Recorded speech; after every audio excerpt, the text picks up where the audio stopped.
luego estuvieron dos casos de la provincia de Buenos Aires y otro de la provincia de Salta. El día de hoy vamos a ver todo lo que son sistemas de información en salud, visto por el lado de los decisores, de los que están vinculados con temas como financiamiento. Una disculpa adicional. Nosotros habíamos cursado la invitación para que venga la responsable de farmacovigilancia del ANMAT.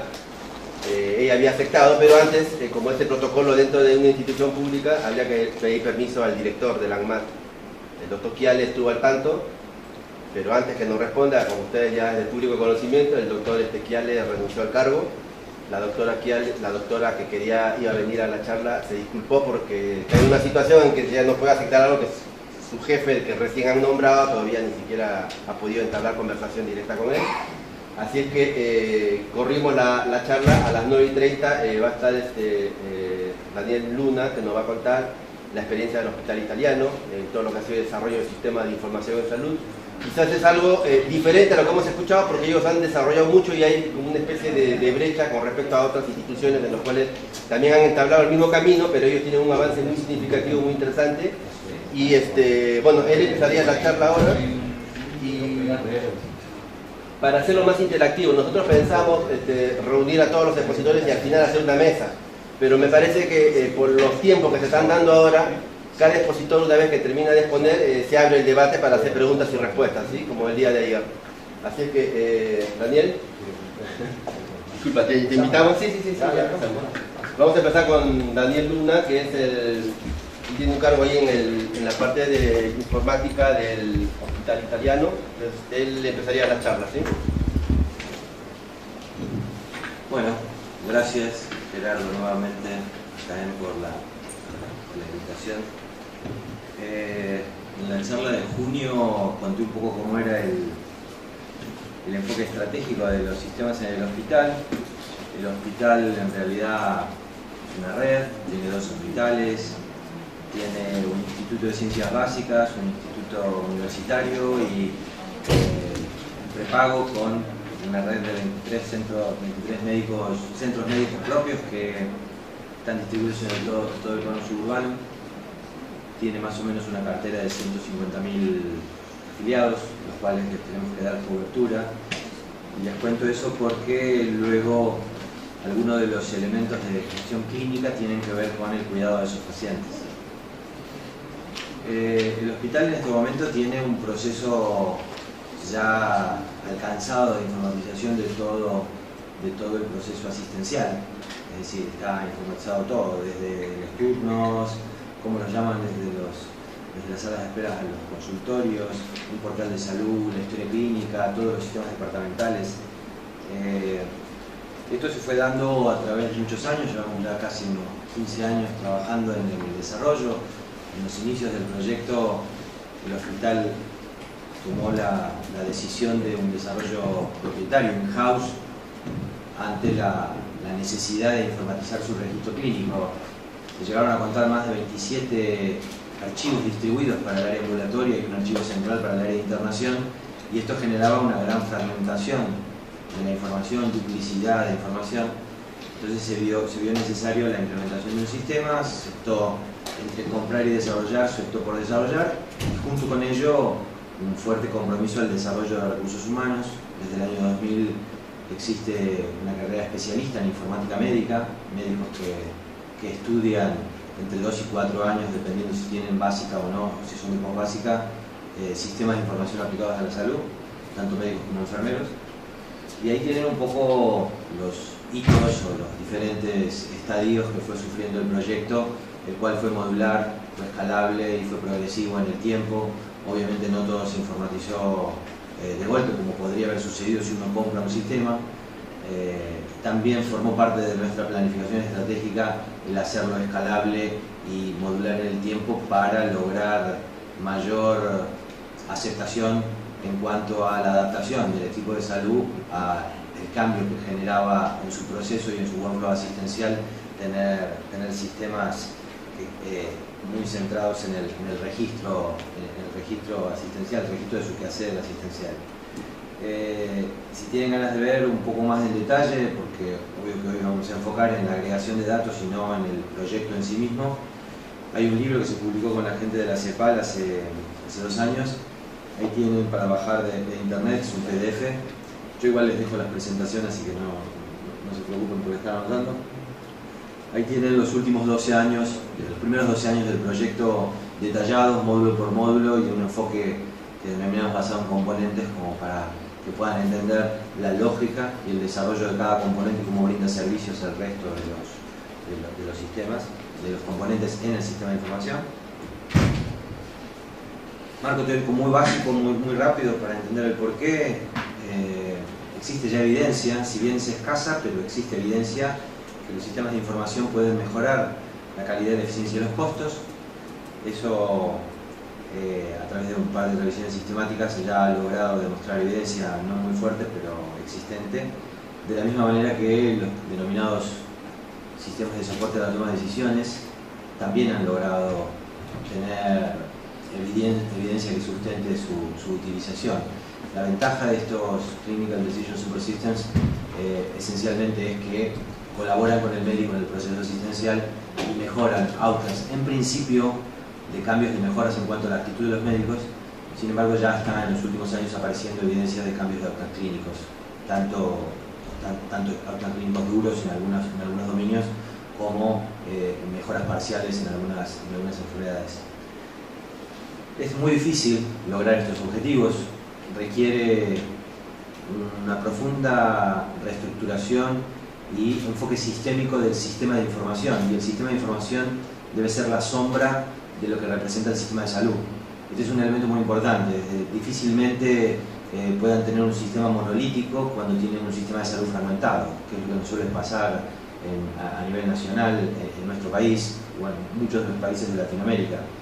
Entonces es conveniente trabajar muchísimo en estándares y en integración de componentes y en interoperabilidad, más que en poner sistemas únicos. Obviamente que esto aumenta de complejidad cuando uno va pasando de un nivel organizacional o institucional a un nivel regional o a un nivel nacional, y mucho más a un nivel regional internacional. Cuando charlé con los organizadores de ver cómo enfocar la charla, me dijeron, bueno, a ver, ya en la charla anterior contaste cómo fue el enfoque de la planificación estratégica y cómo lo hicieron, contanos qué hacen con los datos.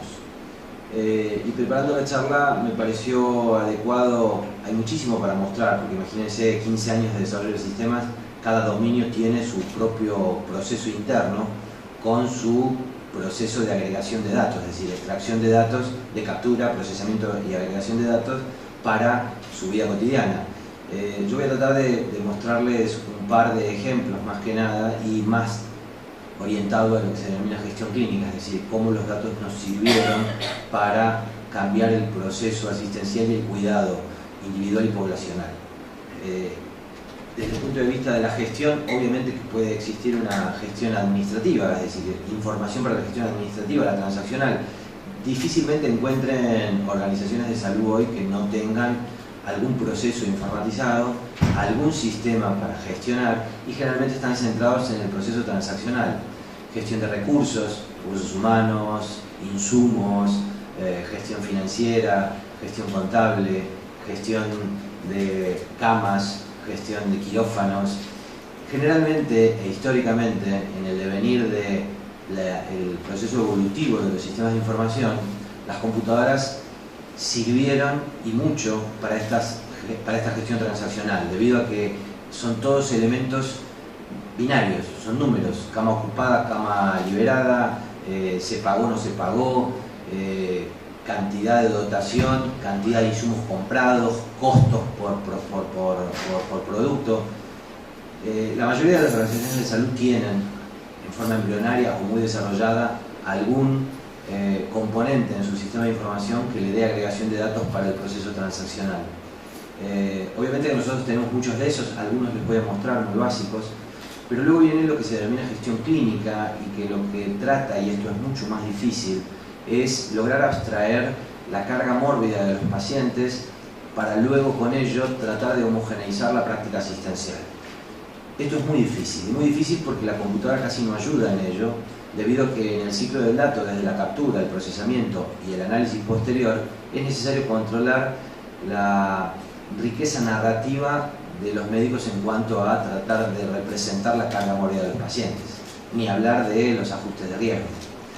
Entonces, nosotros en un inicio del proceso de la gestión clínica que empezamos con el sistema de información, nos basamos mucho en codificar en forma secundaria, nunca codificar al médico, con sistemas de clasificación muy básicos, por ejemplo el SIAP para atención primaria, el CIE9 en internación, en los episodios de internación, y con esa información, la cual conlleva, como toda codificación, una pérdida de conocimiento, una pérdida de contexto, una pérdida de información de lo que realmente sucede en la realidad, nos sirvió para generar los embriones o los primeros pasos en cuanto a la gestión clínica. Así que mucho de lo que les voy a mostrar ahora tiene un proceso evolutivo, un modelo evolutivo, y lo que van a ver ahora no fue siempre así, sino que es la resultante de la maduración del proceso de extracción de datos desde el sistema. Así que voy a ir con ejemplos directamente. Cada tablero o cada informe que van a ver conlleva un complejo y difícil proceso de agregación de la información desde, como siempre, el ciclo del dato, desde pensar y validar la captura de la mejor manera, con la mayor cantidad de información posible, posteriormente la posibilidad de procesar, pero idealmente casi nada procesar o postprocesar los datos, y por último la agregación, que significa la visualización dinámica de esos datos que se convierten en información por contexto. Desde el punto de vista de las herramientas para esto, uno lo puede dividir en tres grandes dominios, lo que se denominan reportes operativos. Nuestro concepto es que todo aquello que se necesite para el trabajo diario debe salir de los propios sistemas que capturan el dato. Llámese un listado de pacientes internados, la lista de pacientes a cargo de un médico de cabecera.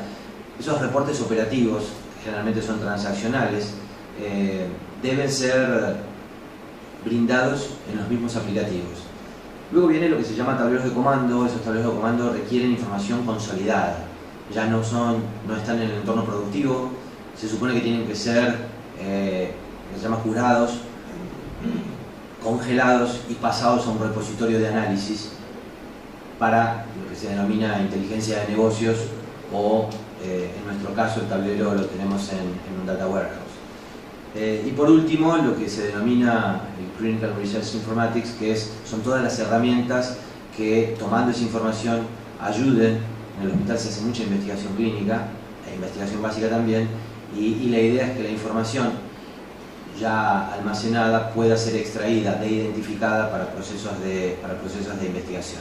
Así que esos son como los tres grandes dominios, lugares o instancias en donde el hospital tiene distribuida la información agregada para su uso cotidiano a través de reportes, para la toma de decisiones a través de tableros y para la investigación a través de un warehouse clínico.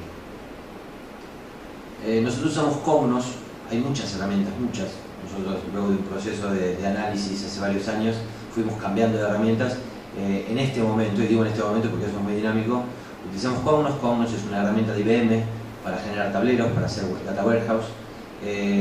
Y acá pueden ver, no sé si se ve, pero bueno, esto es el tablero para la gestión clínica diaria de los egresos. Ahí pueden ver, ese es el Hospital Central, lo que ven en amarillo es el Hospital Central año por año. No, esto es sí, año por año la cantidad de egresos del Hospital Central. Ven cómo va subiendo la cantidad de egresos. Perdón, esto es mensuales. Sí, esto es mensuales. Y a la derecha pueden ver un modelo que se llama Drill Down y Drill Up, que es el poder ir navegando. Si uno quiere ver los egresos por financiador, si quiere ver los egresos por servicio, en este tablero pueden ir observando y analizando. Estos tableros están abiertos para toda la institución, para todos los usuarios habilitados, la mayoría de las instituciones, y todo el cuadro, tanto gerencial como asistencial, puede acceder a ellos y pueden analizar y tomar la información desde acá. Un concepto básico que nos costó mucho en el hospital es que la información tiene que salir de un solo lado. Yo recuerdo hace muchos años nos sentábamos en alguna charla en la dirección médica o en la dirección de gestión y venía un gerente con un listado que había sacado de una extracción de datos con un Access por su lado y otro venía tratando de demostrar la misma realidad con otro y siempre los datos eran diferentes. Una regla que se puso en el ciclo del dato es que todo sale desde acá y todos tienen que hacer análisis desde este mismo dataset, es decir, nadie puede tener datos con agregación secundaria, tiene que salir solo desde esta fuente y eso le da consistencia al entender la información que se saca.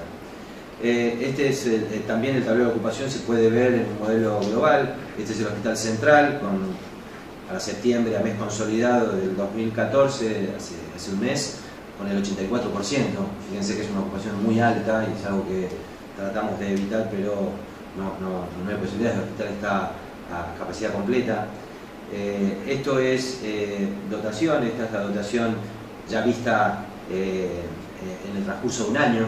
Fíjense cómo el esperable es 75% de ocupación y el hospital está en arriba del 85% mes a mes y hay momentos en donde está al 100%, lo cual, insisto, no es un indicador deseable para la institución.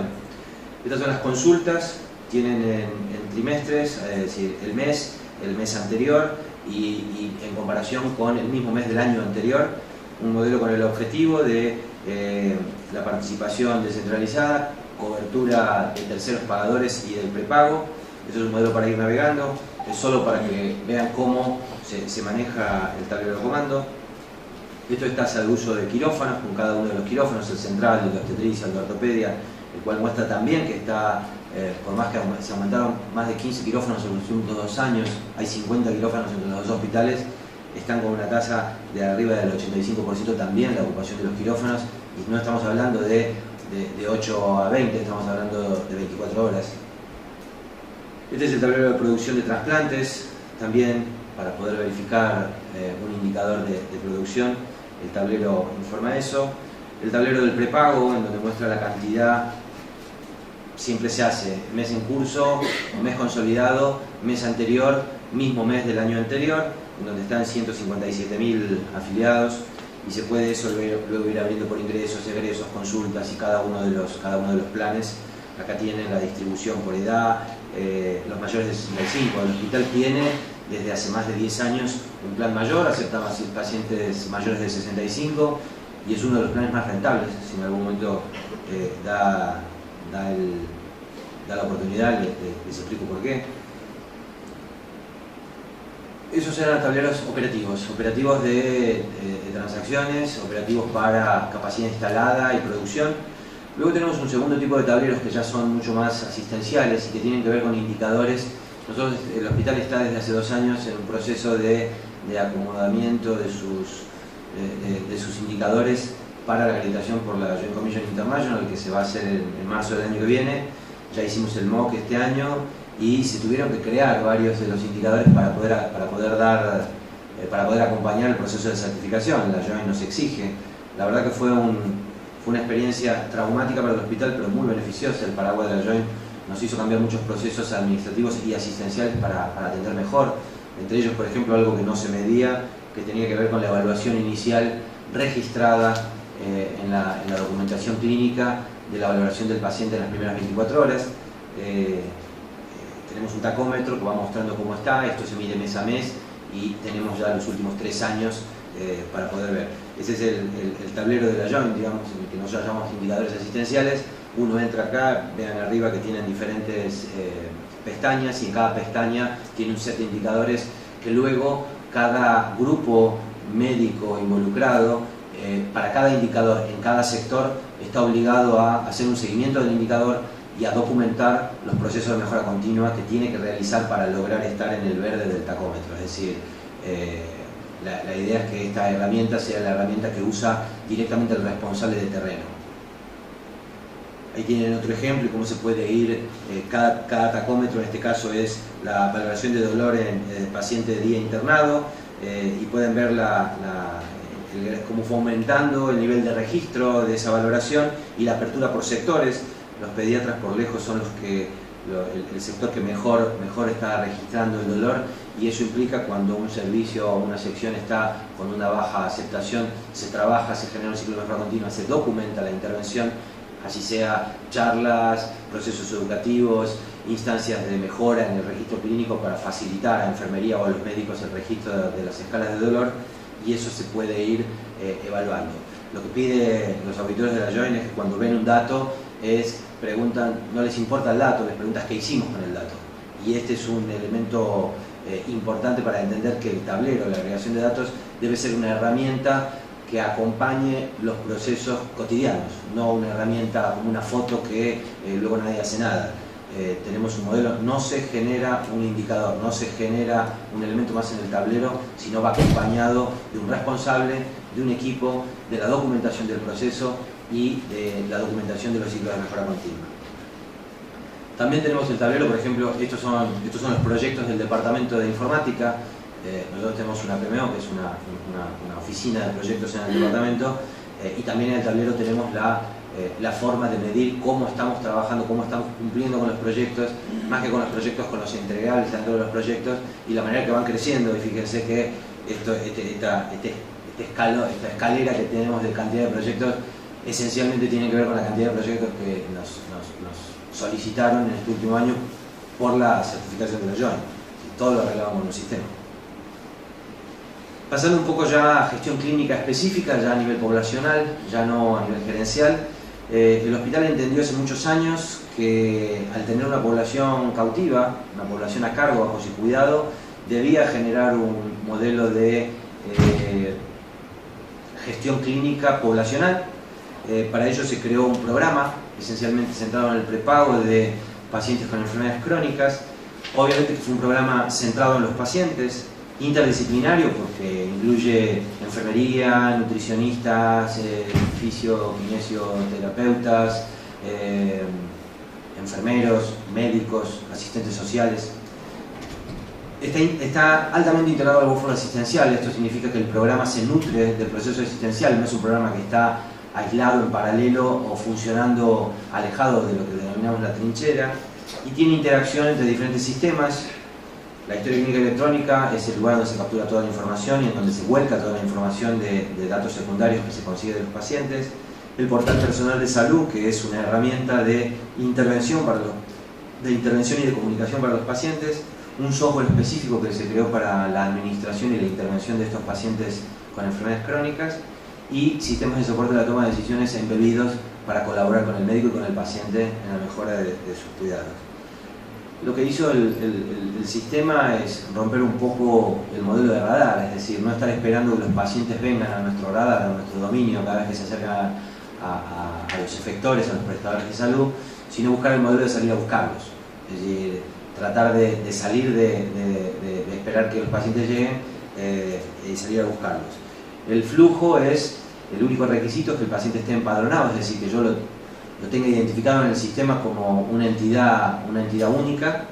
Esa instancia de Master Patient Index, luego ese paciente en su registro clínico tiene información controlada, se controla a través de un servidor de terminología, toda su carga mórbida y sus variables de riesgo están controladas. El servidor de terminología de alguna manera es una pieza de software que procesa el lenguaje natural narrativo que escribe el médico, y eso logra abstraer conceptos clínicos, entidades clínicas.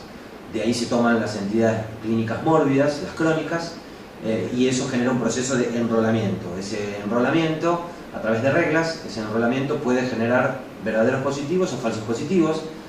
Ese padrón sucio se limpia, se valida, se queda con los pacientes que son verdaderos positivos, porque puede haber errores en el registro o en la regla, y luego eso alimenta al software de enfermedades crónicas donde se registra la intervención. El software de enfermedades crónicas se relaciona, por ejemplo, con el sistema de turnos, con el sistema de emergencias médicas, con la historia clínica, y posibilita la salida de diferentes outputs desde ese sistema, ya sea por mensaje de texto al médico, mensaje al portal de salud del paciente, mensaje a un radio del médico de cabecera, un SMS también al paciente, es decir, un correo electrónico, una alerta en la historia. Son diferentes productos de salida de estas reglas.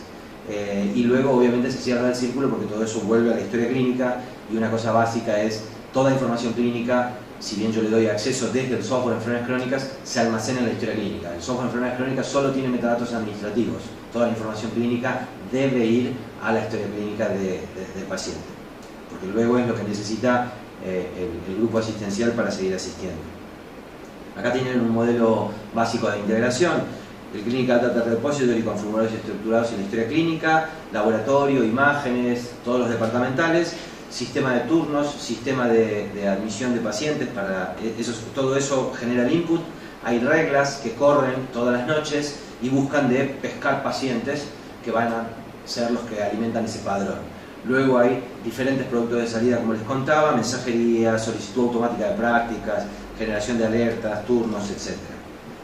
Bajo ese modelo acá tienen, por ejemplo, un ejemplo de una regla.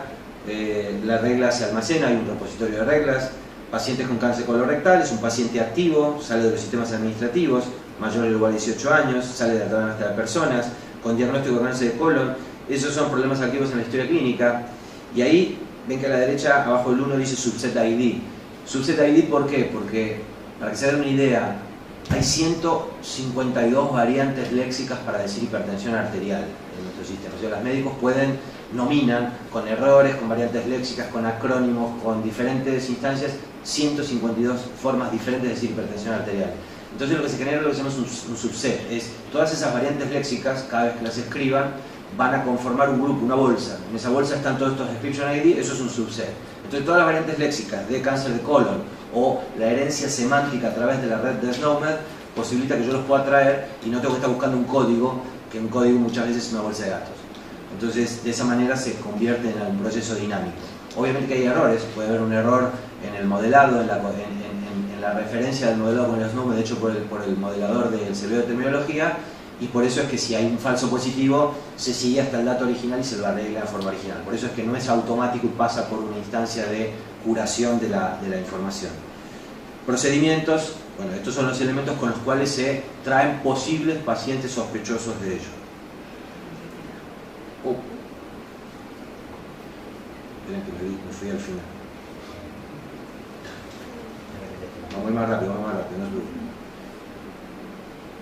Desde el punto de vista de lo que tiene que ver con alertas o los outputs, el hospital, y les puse acá solo algunos ejemplos, ha generado un montón de enrolamientos a través de estas reglas para diferentes objetivos, sea enfermedades crónicas o sea para diferentes fines en el proceso asistencial. Por ejemplo, identificar o enrolar pacientes alérgicos al látex, eso genera luego una alerta para que ese alérgico al látex tiene que tener un cuidado especial cuando va a quirófano o cuando va a ser intervenido.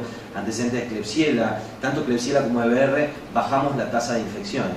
¿Por qué? Porque al aparecer la alerta en la historia clínica, en el sistema de turnos, en el sistema de admisión, cada vez aparece en el sistema de enfermería, es decir, cada vez que un paciente es un enterococo banco resistente, aparece un código, un icono que muestra que es EBR, y eso obliga a todo el equipo de salud a tomar medidas de aislamiento y de control. Eso disminuyó la tasa de nuevas infecciones. Publicamos un trabajo con ello debido a que fue notoria la caída en la tasa de nuevos casos en el hospital gracias a simplemente haber creado un proceso, porque obviamente no es solo el sistema, nunca es solo el sistema.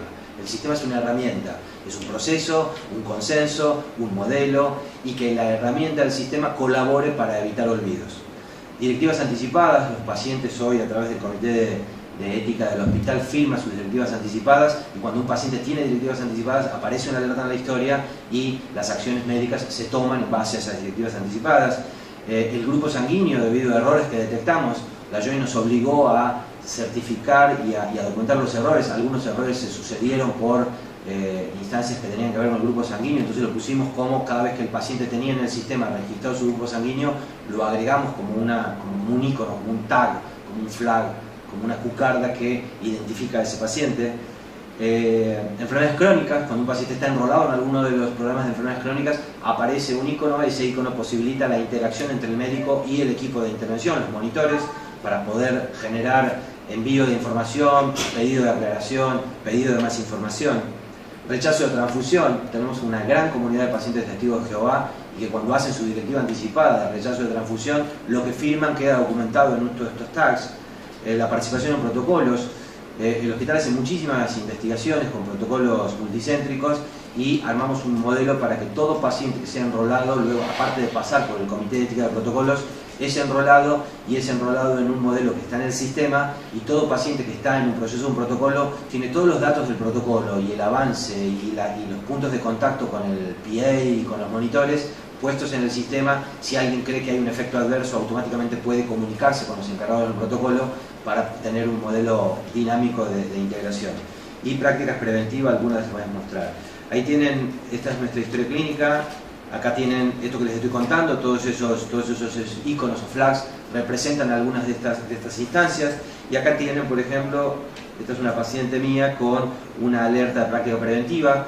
Tenemos un modelo en colaboración con la Universidad de Duke a través de un sistema de soporte a la toma de decisiones en forma compartida, y estamos haciendo un protocolo que lleva ya 2 años, en el cual pacientes con necesidad de prácticas preventivas para screening de cáncer de mama o seguimiento de cáncer de mama, desaparece esto, y obviamente el médico, porque la regla siempre es imperfecta, nunca se controla todo el contexto. Por ejemplo, puede ser una paciente que se hizo la mamografía por otra cobertura afuera, puede ser una paciente mastectomizada que no se registró la mastectomía, entonces siempre se da la chance de limpiar los falsos positivos. Esto es una alerta para el chequeo de interacciones droga-droga, alergia. Por ahora tenemos droga-droga, droga-alergia y droga-dosis máxima. Estamos hace más de 10 años armando la base de conocimiento y validándola para contraindicaciones por patología, contraindicaciones por laboratorio, ajuste de dosis. Es muy difícil. Crear decision support es algo que requiere de mucho tiempo y de validación previa, debido a que trae, que se llama la fatiga de alertas, o el síndrome del pastor y el lobo, debido a que si uno pone alertas intrusivas y que no son verdaderos positivos, el médico las empieza a ignorar porque no colabora. Entonces hay que buscar que sean siempre que pegar en el centro, no alcanza con pegar en el blanco, tienen que ser la mayor cantidad de verdaderos positivos. Con la misma carga mórbida que tienen los pacientes en su historia clínica, todos los pacientes del padrón están georreferenciados, podemos armar mapas, tomamos un modelo para poder definir diferentes tipos, y se toman decisiones como por ejemplo poner centros en donde hay mayor cantidad de pacientes con enfermedades crónicas, poner centros para, por ejemplo, actividad física o lo que fuere. Es decir, se toman decisiones clínicas con estos datos. Y el prepago tiene ya desde el 2004 que se vienen midiendo lo que se llaman medidas HEDIS. Las medidas HEDIS son unas medidas de outcomes clínicos que usan las HMO americanas para que las empresas que le ofrecen a sus trabajadores que tomen una cobertura de salud, estas medidas permiten que se puedan comparar los prestadores de salud unos con otros. ¿Por qué? Porque dicen, bueno, si en esta empresa hacen más medidas de prácticas preventivas y controlan más el screening de cáncer de colon o de cáncer de mama, y gastan dinero en lograr que se generen mayores medidas preventivas y tienen índices más altos de esas medidas, es preferible a esta en la cual no están cuidando mi salud. Esas medidas HEDIS nosotros no encontramos nadie en Argentina que las use como para poder compararnos con otros. Nos comparamos contra las medidas que se publican en Estados Unidos, y esencialmente nos sirve como una medida interna para medir cómo nos va cuando generamos instancias de intervención. Ahí tienen, son 60, nosotros usamos 30 de las 60, elegimos 30, esas 30 medidas son las que medimos año a año, y esencialmente vemos qué pasa, porque obviamente siempre hay regresión a la media. Uno deja de generar el proceso de intervención en el grupo médico y hay regresión a la media, y volvemos a estar mal en las medidas, y nos posibilita tener un seguimiento. Ahí tienen perfil lipídico después de un síndrome coronario agudo, LDL colesterol, LDL menor a 130, hemoglobina glucosilada paciente diabético o hemoglobina glucosilada menor a 7, control de la presión arterial. Este es un punto importante, fíjense, control de la presión arterial. Hicimos un trabajo en el grupo de enfermedades crónicas y tomamos medidas habituales versus el grupo de enfermedades crónicas y logramos bajar casi 5 milímetros de mercurio la media. Esto es más efectivo que los diuréticos, es decir, el tener el programa de enfermedades crónicas mejoró ostensiblemente los outcomes clínicos. Y eso, porque uno podría decir que no se mantiene en el tiempo, debido a que se hace un constante reinforcement, o sea, un empoderamiento tanto de los pacientes como del programa de enfermedades crónicas, constantemente se está volviendo, buscando nuevas instancias, se ha mantenido en el tiempo. Ahí tienen screening de cáncer de mama, y como verán, esto es lo que hacemos con los datos. DRG para los pacientes del prepago DRG es un grupo de relacionado diagnóstico que hace case mix para agrupar pacientes. Tenemos más o menos 600.000 episodios, todos con DRG desde el año 98. Esos 600.000 episodios posibilitan que comparemos con el histórico y que esencialmente lo usamos para trabajar con los grupos médicos. Cuando la estadía de los pacientes por grupo patológico, por grupo terapéutico, por grupo de diagnóstico se va de la media, no estamos hablando de los outliers, sino que se va de la media, intervenimos al grupo médico y vemos qué está pasando, porque obviamente con un 85% de ocupación media necesitamos tener, por ejemplo, la fractura de cadera que no se vaya a los 7 días, que se vaya a los 5 y así con cada patología. Esto es lo que se llama un radar. Estos son los indicadores año por año, los indicadores globales. Esto permite ver la evolución de los diferentes indicadores en un modelo ya no individual sino global, y esto mismo luego se lo ponemos a cada médico. Cada médico puede ver su perfilamiento, cómo está él como médico de cabecera está con cada uno de sus pacientes, con cada una de las medidas con sus pacientes. Este es mi pirámide, en algunas no estoy muy bien. Otra cosa que se hace es información para alertas sanitarias. Fíjense, este fue un brote de varicela que nosotros ven lo que está en gris. Esa es la manera en que nosotros pudimos detectar el brote de varicela, inclusive antes que fuera comunicado en los medios. ¿Por qué? Porque el tener el dato clínico controlado y el tener reglas que están monitoreando los diferentes corredores que tenemos ya establecidos epidemiológicos para nuestra población, posibilita que nosotros podamos tener alarmas tempranas. Eso nos sucedió, por ejemplo, cuando pasó la gripe H1N1. Creamos un subset que incluía artralgias, fiebre, tos, resfrío, todo esto que ven a la derecha. Este es el subset de la gripe. Todo lo que ven a la derecha son las diferentes variantes léxicas que conformaban el subset, y nosotros lo que pudimos hacer es, como tomábamos eso de la guardia, le pusimos pesos ponderados a dónde venía el dato, si lo estaba en un médico de cabecera, si era en la internación, si estaba generado en alguno de los en alguna de las demandas espontáneas. Ese elemento nos posibilitó aislar a los pacientes, porque teníamos gente que había sido consultada por eso, los logramos aislar, y eso, fíjense cómo nosotros tuvimos en la implementación completa mucho antes, en las primeras, lo que está desde que se detectó el primer caso, nosotros pudimos, a través de las visitas, vean cómo nosotros ya teníamos el dato, lo que está en rojo, el dato de pacientes aislados, antes que se declarara clínicamente la enfermedad. Eso mismo estamos haciendo ahora con el ébola. ¿Por qué? Porque bueno, hay mucho temor y hay que prepararse y hay muchas medidas que se están tomando. Esto es un llama de la semana pasada, un viewpoint, en donde plantea precisamente esto, la importancia que tiene el registro clínico tanto para la anticipación como para el registro. Hubo un caso muy paradigmático en este momento, en una discusión que hay, en donde uno de los vendors de software clínico mayoritario en Estados Unidos, se llama Epic. El infectado que está en Texas, la enfermera detectó el dato que había estado viajando por África, pero quedó en una documentación de enfermería y el médico no lo vio. Entonces hay una gran discusión en cuanto a la documentación clínica y a quién, cómo y dónde debe ver esa información. Eso es algo que nosotros cuidamos mucho, somos muy celosos, y la información es del paciente, centrada en el paciente, y todos pueden ver todo. Así que bueno, eso es un poco un pantallazo de las cosas que se pueden hacer con datos clínicos controlados. Gracias.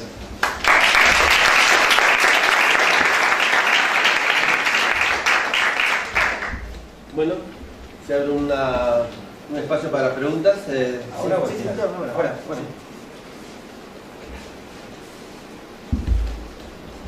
Nadie entendió nada.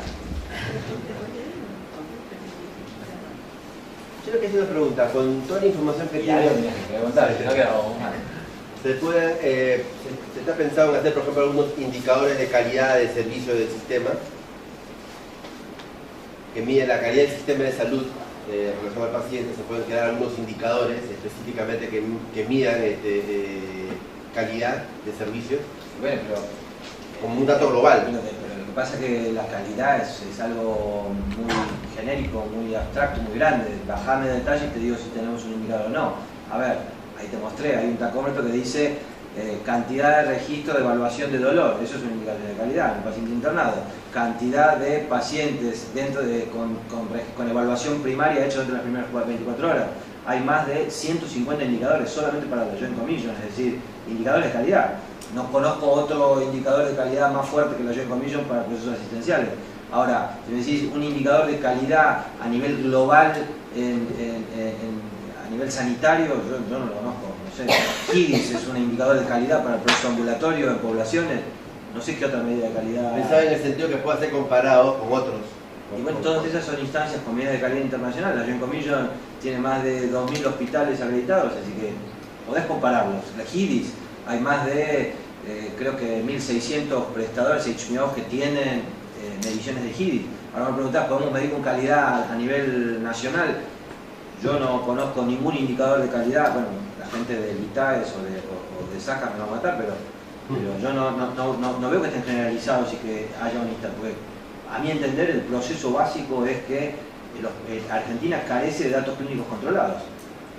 Entonces, nosotros somos muy celosos de tratar de tener la información primaria bien controlada porque es la que representa la realidad. Y toda información que pasa a un sistema pierde contexto y al perder contexto perdés información. Y vos tenés que estar preocupado de medir que lo que tenés como datos represente la realidad. Y ese es el verdadero desafío a mi entender.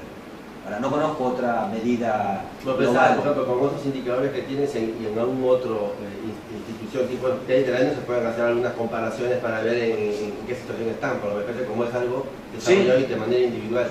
Por supuesto, pero bueno, yo supongo que el hospital británico y el hospital alemán tendrán medidas transaccionales o algunas clínicas, pero no hay un consenso regional o local que esté diciendo vamos a usar esto para compararnos. Y hoy, lo que yo veo en las reuniones o en las reuniones de, por ejemplo, hospitales de comunidad, que mínimamente comparan con alguna instancia que tiene que ver con procesos transaccionales, ocupación y demás, pero y luego cuando hay una instancia tipo una epidemia o a ver la tasa de infecciones por EBR, es decir, existen instancias, pero yo no soy el experto en el tema, así que por ahí estoy diciendo algo que no es cierto. Hay expertos de calidad en el hospital y son los que están liderando la acreditación por la Joint, pero no sé que exista algún modelo de comparación de prestadores a nivel nacional. No lo sé, no lo conozco, yo no lo sé.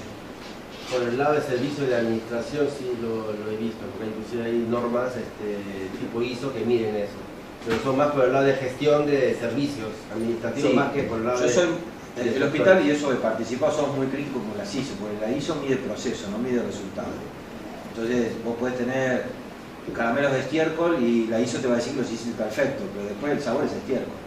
Entonces el proceso es buenísimo. Nosotros el hospital en una época tuvo muchos de sus servicios, tenían instancias con ISO y se optó por no poner.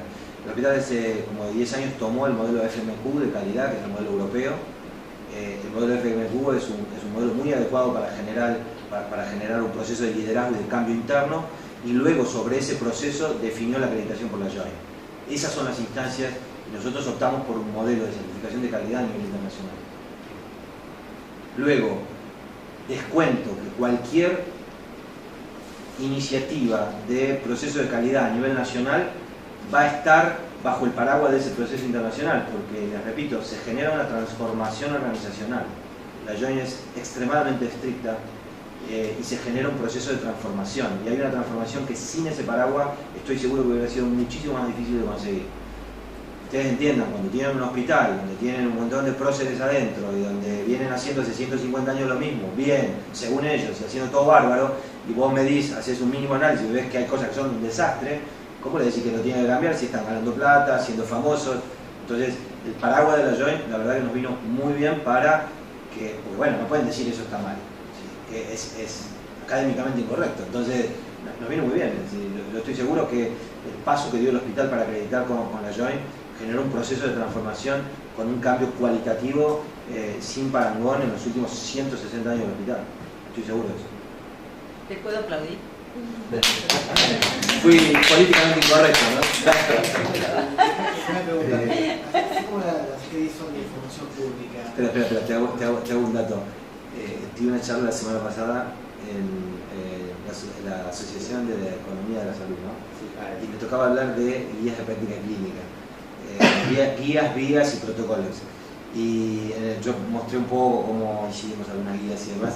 Y cuando se da el debate, una persona pregunta, bueno, ¿cuántas guías tiene institucional, que es el primer expositor, institución B, y cuando llega a mí?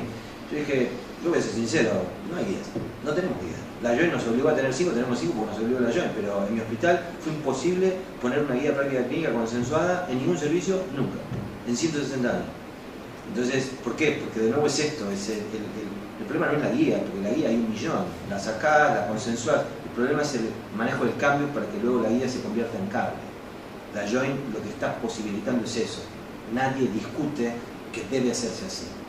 Y eso es un beneficio para los pacientes, porque a la larga lo que estamos buscando con eso es asistir con calidad y seguridad, que es lo que de alguna manera, ojo que la Joint tenemos, ¿no? Porque tienen las cosas que son imposibles y que no están adaptadas culturalmente a nuestra realidad, más que nada por el gasto, por algunas instancias que tienen que ver con los insumos que están muy americanizados, hay casi hasta derroche en algunas instancias. Pero cuando sacás eso que es mínimo, tamizás eso, el cambio cultural que genera en el proceso asistencial, que por lejos es el más difícil, es espectacular. Y lleva tiempo. Nosotros llevamos 2 años y vamos para el tercero para hacer el cambio. Y un dato importante, la Joint en la última visita dejó una presentación de 98 slides. 4 de fortalezas, 94 de cosas de debe, de cosas para hacer, cosas para mejorar. Mejor porque en la visita anterior eran 300. De las 4 diapos de fortaleza, 2 diapos completas fueron a reconocer el potencial y la utilidad y el beneficio de tener un sistema de información propio. Y ellos planteaban que pocas veces vieron un sistema tan integrado a los procesos asistenciales como el que hemos logrado. Y eso es precisamente porque está hecho por médicos. Y ese es un elemento importante. Logren que los médicos se metan en el diseño de los sistemas, porque eso genera que lo ven como algo propio, como algo natural. De hecho, los sistemas del hospital los hacemos médicos. Sí, te quería preguntar, hacemos la índice de información pública. Sí. ¿Esto usted también? Sí, está en la página web. Es decir, entran a la página del plan de salud y está publicado como un reporte para los pacientes. Pueden bajar el reporte completo y todos los años se publica el reporte con las medidas de ese año. Sí. Y de hecho todas las medidas transaccionales, no las de la Joint, pero las transaccionales están en el balance, así que se pueden ver todas, están en el balance en la Inspección Nacional de Justicia, así que no hay nada que quede oculto. Al contrario, estamos convencidos que hay que mostrarlo porque forma parte de lo que le brindamos a los pacientes. ¿Sí? Pero no conozco a nadie, no sé si alguien de ustedes sabe que alguien esté usando GIDIS en otra institución. Nosotros esencialmente lo usamos en forma interna. ¿Sí? Nos sirve para ver la efectividad de nuestro ciclo de mejora continua. Y esto es algo que lo vimos claramente y pasa con las guías. Sacás la intervención del proceso de monitoreo y hay una regresión a la media terrible. Entonces no puedes bajar los brazos nunca. Todos los años tenés que seguir generando nuevas y cambiando las estrategias de intervención porque hay una regresión a la media sistemática. Una pregunta. Quedó claro que el sistema está centrado en el paciente, pero la otra expresión que dijiste a continuación de que todo el mundo tiene acceso, todos los profesionales tienen acceso, ¿cómo manejan el permiso del paciente para que la información esté disponible? Mira, eso es un tema escabroso. Como concepto, lo primero que tenés que cuidar, bueno, a ver, hay leyes que lo definen, ¿ok? La información de los pacientes, sin embargo, es una terrible falacia. Claro, eso es. La información de los pacientes, pero le dan la guardia al prestador. La información de los pacientes, habeas data, ley de derechos y deberes del paciente, por fax, pero después se lo dan al prestador y anda a hacer una cola para conseguir la historia clínica. Es una falacia, pero sin embargo se viene un cambio de paradigma en eso. Y eso está de alguna manera en gran medida gestado por los portales personales de salud. El hospital entendió que todo aquello que se le da a un paciente en un mostrador tiene que estar en el portal. Todo paciente que toca la red tiene portal, se registra con un correo, se valida y tiene toda la información, exámenes complementarios, turnos, epicrisis. No puede ver la historia clínica, los progress notes, las evoluciones de los médicos no las puede ver por ahora. Ya hay mucha experiencia, lo que llaman My Notes o My Chart en Estados Unidos, la Veterans, la Kaiser Permanente, están haciendo mucha experiencia en dejar toda la historia clínica libre para el paciente y hasta están teniendo datos positivos en cuanto al empoderamiento. Creo que estamos verdes para llegar a eso, pero vamos a ir hacia eso. Nosotros estamos convencidos que vamos a ir hacia eso y lo estamos haciendo de a poco. En el portal el paciente tiene acceso a todo lo que sucede, turnos, médicos que los vieron. Ese es un dominio. El segundo es, bueno, ¿quién accede a los datos? El problema más importante lo tenemos con los mismos miembros del equipo de salud que están adentro del hospital. Es decir, el doctor Franco, que es residente de informática médica, puede entrar y ver mi historia clínica, porque él tiene acceso. Y hay que buscar un equilibrio. El equilibrio es, primero, siempre que se ingresa a un paciente, se debe justificar el ingreso, salvo en donde el paciente te haya otorgado explícitamente el acceso. Por ejemplo, si un paciente pide un turno contigo, vos no necesitas registrar nada, pidió turno contigo, al estar el turno contigo ya te habilitó a que lo veas. Si yo me interno en clínica y vos sos el médico del equipo tratante, no tengo que hacer nada, vos ya sos miembro del equipo tratante. Y si vos como miembro del equipo tratante le pedís una interconsulta cardio, el cardiólogo también puede entrar. Es decir, el proceso asistencial va habilitando a que se ingrese.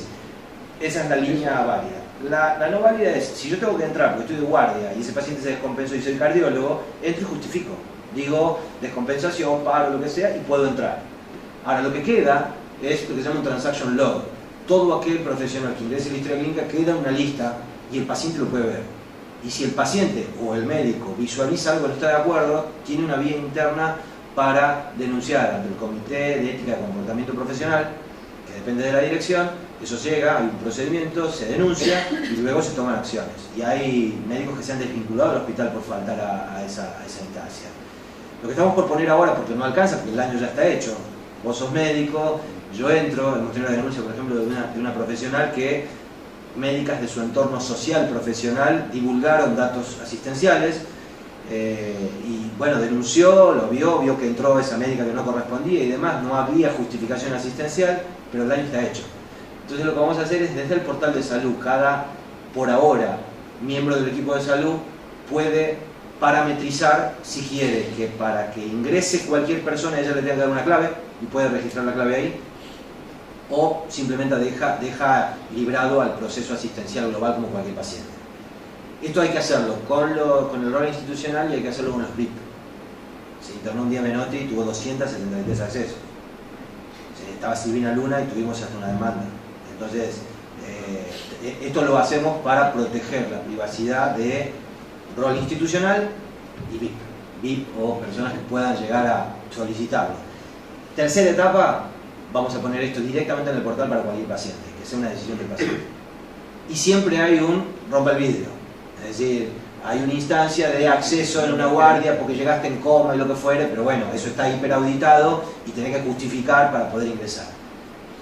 Es el difícil equilibrio entre la accesibilidad para la asistencial y la confidencialidad y privacidad para preservar la información del paciente. Es un equilibrio muy difícil. ¿Ustedes están viendo que hay aumento del pedido del paciente por este tipo de seguridades o...? No. Tenés tres instancias. Una, lo que se llama el derecho de olvido, que venga y te diga yo quiero que saquen toda mi información, lo define la ley, hay un procedimiento, tuvimos uno nada más hasta ahora y fue de una persona que trabajaba en el hospital que fue desvinculada y en una manera de sáquenme toda mi información fue más una manera reactiva que proactiva. Está armado. Por otro lado, la ley te dice que vos tenés que tener la guardia por 10 años, tenés que tener la guardia de la información por 10 años, entonces ¿cómo hago? Si venís vos y me decís borrar todos los datos y por otro lado viene el juez y me dice dame los datos porque los necesito para un juicio, ¿cómo hago? Entonces lo que se hace es el proceso de identificación en realidad hace que nada se pueda encontrar con los elementos con los cuales yo empadrono al paciente, pero la información queda invisible. Viene un juez, yo se lo puedo pasar. Entonces no sabe cómo conectar. Hay un registro en donde hay un proceso de identificación y de identificación, entonces se puede hacer el proceso interno, pero eso queda en lo que se llama un log de transacciones y pues eso se puede hacer. Ahora, todas estas cosas las tenés que tener en cuenta, pero no tenés ninguna chance de hacerlo en los primeros 5 años de tu implementación. Las tenés que tener en cuenta, pero son de una complejidad tal y de una adaptación cultural a los médicos que después de 15 años recién ahora lo estamos poniendo, por temas de leyes y por temas que de alguna manera recién ahora podemos hacer. No, yo pensé que había una presión de la propia población que no, la verdad que no hemos tenido casos. El procedimiento está escrito porque la Inspección Nacional de Justicia te inspecciona y se fija si estás cumpliendo con todo el reglamento de data. Obviamente van aquellos que están informatizados, no van a ir los que no tienen nada. Eso nos hace bien porque nos pone a prueba de las políticas que vamos definiendo, pero no hemos tenido pedidos de identificación. intención de revisar el proceso y mejorarlo Sí, sí. eventualmente. De hecho, cabe aclarar, nosotros estamos tratando de armar toda la infraestructura para certificar ante la ONTI y poder ser ente certificante público-privado para certificados digitales para obtener firma digital, porque hoy tenemos firma electrónica. Y eso es una inversión millonaria para poder tener todo eso andando, pero bueno, no lo da nadie. Parece que el Ministerio del Interior el año que viene con el nuevo DNI va a dar un certificado a todo ciudadano, y eso no se da ni idea del avance que va a significar para cualquier sistema de información si eso sucede. Si llegara a suceder, yo me ahorro un montón de plata y la implementación va a ser transparente. Bueno, como verán, hay miles de aristas para charlar, pero el tiempo es tirano. Muchas gracias, doctor. Agradecemos su participación.